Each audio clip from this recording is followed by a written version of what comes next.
Hello friends and Canadiens fans. We have great news this Thursday. Make sure you are already subscribed to our channel so you don't miss any updates we publish here. Very few players drafted in the later rounds of the NHL entry draft carve out a role in the league. The odds are stacked against you, and there is no substitute for hard work and mental toughness. Two things that a 5 feet 9 inches Ottawa, Ontario boy, with a belly full of fire and mental resiliency that few could emulate, knows all about. Paul Byron didn't have anything come easy to him, and during his junior career, he was playing in Junior B, a level that is generally the end of the road for many young hockey players. Barring a scout having their socks knocked off during a viewing, Junior A, Major Junior, and the college rankings don't put much effort into scouting less talented players. Byron, however, was a rare case, and his tenacity was one of his standout traits, which would ultimately prove very important for his hockey future. Byron stated in a recent farewell letter to the fans and hockey world that he was left with no choice but to retire. But that wasn't all that he addressed. He took the time to give a huge thank you to the Gatineau Olympiques organization, Benoit Graux and Charlie Henry, for taking a chance on an undersized winger. He stressed the importance of a conversation he had with both gentlemen, and how it forever changed his life. He would go on to play a successful major junior career with the Olympiques, playing 184 games over 3 seasons. His 91 goals and 120 assists caught the eye of the Buffalo Sabres brass, and they decided to give Byron the one chance he needed to prove himself as an NHL player, drafting him in the 6th round of the 2007 NHL draft. After 2 strong seasons in the American Hockey League with the Portland Pirates and a handful of games with the Sabres, he was dealt to the Calgary Flames. Over the next 4 seasons, Byron split time between the NHL with the Flames and the AHL with the Abbotsford Heat, putting up respectable numbers.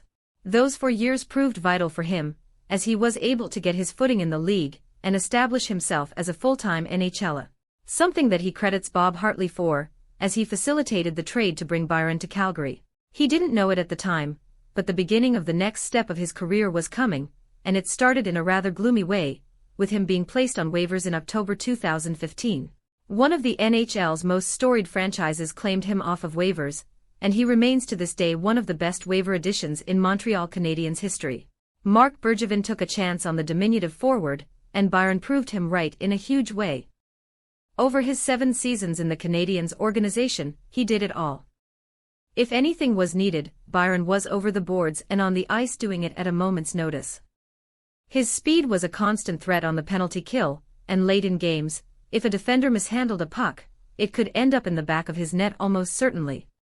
He wore an A on his jersey with pride for his final 4 seasons with the Canadiens, and one of the biggest goals of his career came during Game 1 of the 2021 Stanley Cup playoffs when he won a foot race and fired a perfect shot while on his knees, past Toronto Maple Leafs goalie Jack Campbell, enshrining himself as a clutch performer. With the recent announcement of his retirement also came the announcement that he would continue his career with the Canadiens organization. The Ottawa native agreed to a role in the Canadiens player development staff. Something that a player who has overcome so much should be able to leave a significant impact on players, one that gives each player insight into how important it is to never give up on yourself. The Canadiens are building a new ideology, and one thing that is certain is having former players who had to battle for every minute they played on NHL ice was a high priority for the organization. Both Martin St. Louis and Byron earned everything in a difficult fashion. These 2 very different paths led to the best league in the world as a result of dedication, resiliency, and a never-dying work ethic. Adding the 34-year-old to the Habs staff was a natural fit. It shows that the most skill in the world is no substitution for doing the dirty work, and showing up consistently can make all the difference. Number 41 will never hang from the Bell Center rafters, but that doesn't matter. The Canadiens brass know how important he was as a player.